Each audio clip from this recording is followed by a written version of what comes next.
Welcome back to my Scrape Universe. It's your boy R's back at again another video. I'm not gonna lie, I didn't intend to make a video today. I'm pretty tired right now, but I just want to get this fucking discussion out the way. The first thing that I wanted to say was I would like to remind you that literally 10 days ago I had like 654 subs, and I'm now at 798. So Hey, that's pretty good. yeah, yeah. I would like to say thanks to all the people that subscribed to me during this time span. And I mean, I have to give a bigger thank you to all the people that stuck with me through this fucking trial and error process that I was going through for like 3 weeks. The reason why I took the dip in views was because I was trying to figure out my new format after December, and I spent like 3 weeks trying to figure it out, and that's the reason why. I don't know if you noticed, but I made a slight change in my reviews. I only did one fucking thing, and that's what allowed my rant to do as well as it did, and that's the reason why I'm getting more views than I was getting even before I stopped doing my rants. So thanks to all the people that stuck with me, and thanks to all the people that subscribed. But a definite, even a more supreme thank you to all the people that were salty about my opinion over an anime and commented about 20 times in my comment section. Ooh, Goku Black, give these guys a round of applause.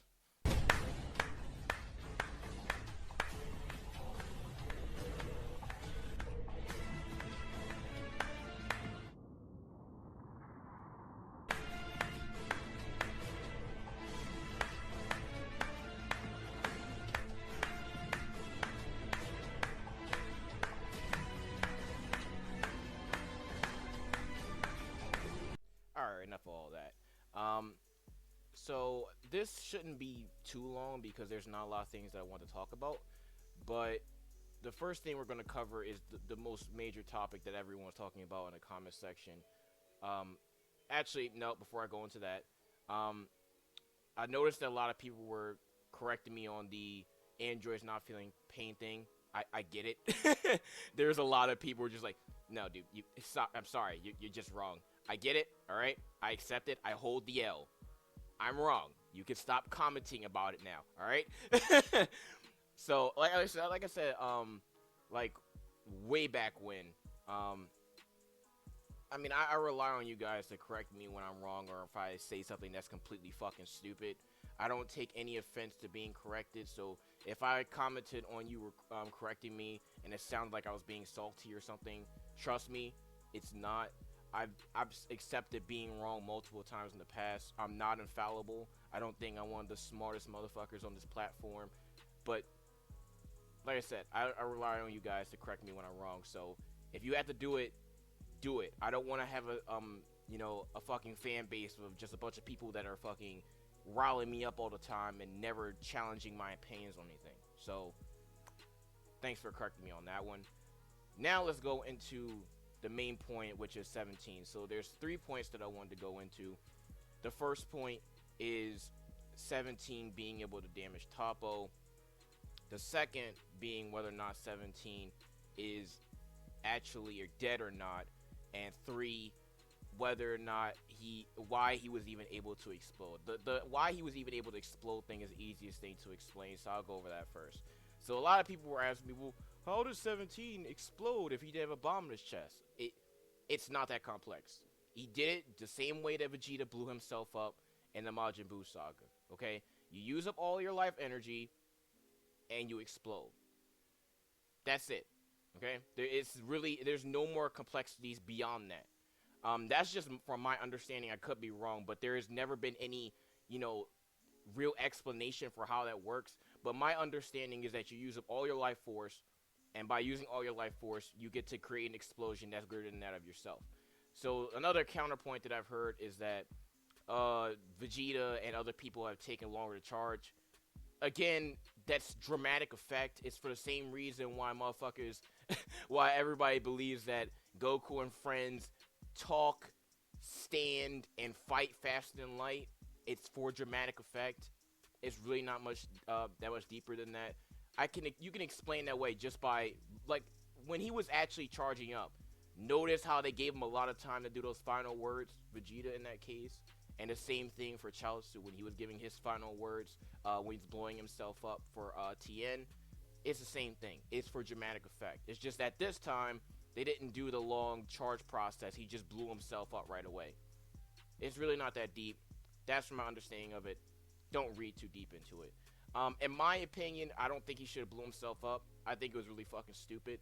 The best thing that he could have done was just let Jiren kill him, and that would have resulted in Jiren being eliminated. I have zero clue why he didn't think of that, with him being as smart as he is, but this is fucking super. None of this shit makes sense anyway. Whatever, man. So, the second thing I want to go into is whether or not 17 is actually dead or not. So, some people were making the argument that because they didn't mark him off in the God Pad, that might mean that he's not dead. And that might also explain why the Grand Priest said, let's assume, instead of just saying that he did. It's definitely a plausible theory. It's more plausible than other theories that I've heard, like the hit theory that there's a hit clone still on the stage somewhere. Oh man, these fanboys are so fucking stupid sometimes. But I mean, it's possible. Right now, I really don't think that he's alive on the stage right now. I don't know where he would have disappeared that fast with literally no one noticing him, but who knows? I really hope that he just stays dead. In my opinion, he way outlasted his stay, or I don't think that's the right wording, but who cares? I think that he stayed way too long, and I mean, I feel like he should have been gone after the Annie Liza shit. That should have been like, no, you're done, and he should have got smacked off the stage right there. But I mean, he stayed he stayed on the stage this long, so it's whatever. He did his job as the ass pool android. I still like him. He's still one of my favorite characters on the stage, but I think he's dead. I hope he stays dead until they revive him anyway, and that's just my opinion on it. Now, the third thing, and this is one of the most highly contended things that I'm going to talk about for 17, is him being able to damage Jiren. So, some people are saying that 17 is God level. The reason why I'm not open to accepting that notion is because, in general, it just doesn't line up with his actions when he was fighting Toppo. So, we all know that Jiren's defenses are way higher than Toppo's, right? Even with that God of Destruction aura, it's still stronger. It's still not as strong as Jiren's defenses. Like, undeniably. Like, Jiren has been taking on UI Goku. Excuse me. He's taking on UI Goku. He's taken Final Flashes and Kamehamehas to the face all day. I mean, this guy's defenses are absolutely insane. And I don't understand how 17 is able to damage Jiren, right? Who has higher defenses than Toppo, but wasn't able to damage Toppo himself using a similar technique. Like, there's no real explanation for that shit. Like, again, people are going to keep resorting back to the, oh, well, he had a God Destruction aura. But, like, Vegeta was able to bypass that shit. And they're making it seem like with this explosion that 17 threw off, that he has more potential than Vegeta in that sense, because he was able to do something Vegeta wasn't able to do, right? So if Vegeta was able to damage Toppo, then by that logic, 17 should have been able to damage Toppo as well, instead of just firing Ki Blast pointlessly at his face, because he damaged someone that's way stronger than Toppo. It just, logically, it makes absolutely no sense whatsoever. So it's just fucking stupid. That lowered, and for people that's going to argue, oh well, he lowered his guard, like I said, it's bullshit. It's a bullshit trope that should have died a long time ago in Dragon Ball Z. I think it all started when Krillin threw a rock at Goku, and he cried out in pain. That was meant for a gag. It was supposed to be a joke, and I think the writer just took that and they fucking ran with it, because it just doesn't make any sense. Like, Goku as a kid used to take shit to the face all the times all the time while having his guard down and never got damaged.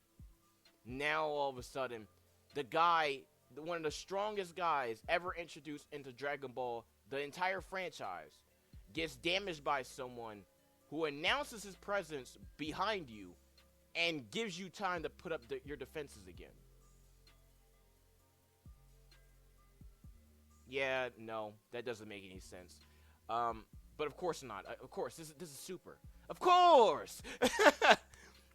I think the only other thing that there was a point of contention for was I had some fanboys, man. Some of these fanboy opinions and headcanon are fucking insane. Somebody told me some stupid shit saying that Super Saiyan Blue doesn't require energy, which is the reason why he was able to go into Super Saiyan Blue. This is some true, like, Toei damage control type shit. Like, are these guys on freaking Toei's payroll? Like, is there something I'm missing? I'm gonna just do a small lesson for people that don't understand how Ki and Stamina works. So, I don't know why I have to explain this shit, but I'm gonna try to explain it from my understanding to the best of my ability. This is very simple logic, right? In order to use a lot of Ki, that requires a lot of stamina, right? Ki and stamina are not two separate things. They're interconnected with each other, right?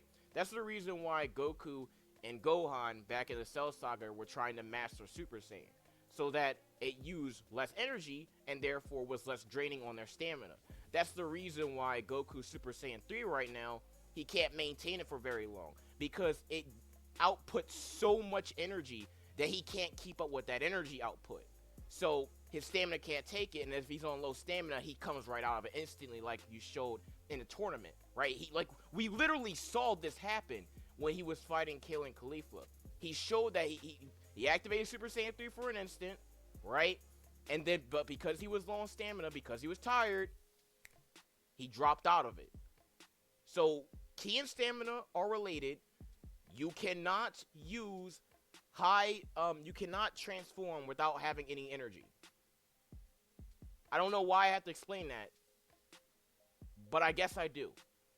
And like, bro, I know I'm about to appeal to authority real hard right now, real hard.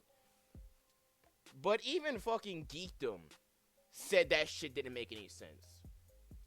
Geekdom, my dude. Like, I really can't be asked with this shit. It's so stupid. Definitely one of the most ass-pull moments in the tournament. Like, this shit was so bad that even Mastar Media made a video about the inconsistencies in this episode. Low on energy, and yet this nigga's firing off his strongest attack multiple times and goes into his strongest form with no difficulty. Yeah, sure, whatever. Keep going with your mental gymnastics, fanboys. Let's see how far that takes you. I think the only other thing that I wanted to talk about was Jiren's backstory. Not so much about... I don't want to really talk about it so much. I just wanted to bring up a note.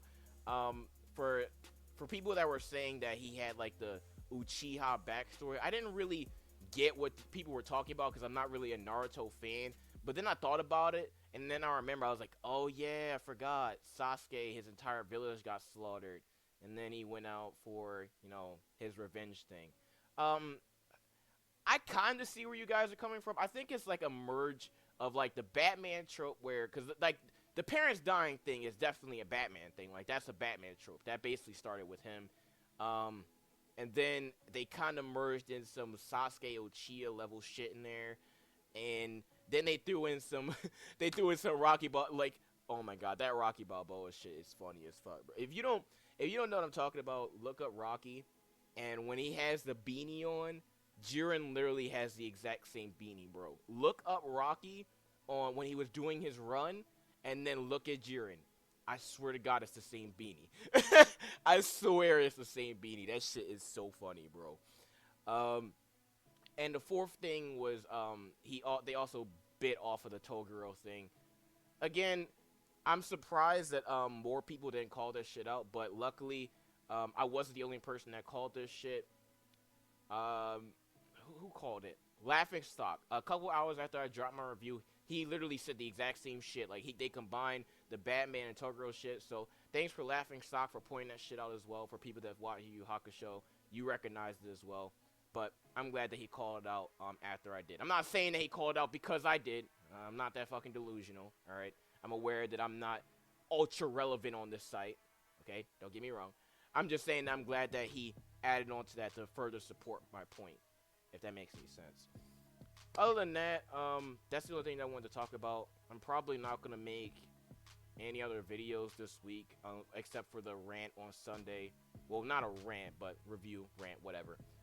I'll work on that Sunday, obviously, and that'll be out. Other than that, like I said, welcome to my new subscribers. Thanks for watching, and your boy Ars is out.